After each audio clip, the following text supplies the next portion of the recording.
Mia cara mamma e sorelle, sono qua il vostro figlio e fratello, in questo paese lontano da casa mia che mi pare di aver attraversato il mondo e poi essere arrivato. Qua ho incontrato l'inferno subito appena arrivato, tutto nero.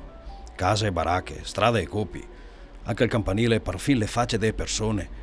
E poi le botteghe che vendono il pane e che mettono stracci sopra il pan, se no si sporca anche quello. E anche il cielo è nero, come il carbone.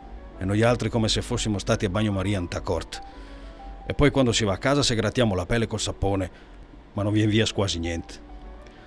Dite al nostro amico il trasmissier che dica lui al podestà che ci ha mandati qua, che lei è un vigliacco e una mona e che la miseria di casa lei è meglio di sto inferno, che neanche non c'è una ragazza per farci compagnia, perché le belciche sono tutte brutte e rosse dei capelli e mi non le vuoi, cara mamma e sorella. E allora mi pensa a voi e strende i denti perché spera in manco di portare a casa tanti schei per la dote di Severina e anche perché mi ricorda di quanti sacrifici avete fatto. Vi abbraccia il vostro figlio Giuseppe, sempre avanti, rassa piave non trema.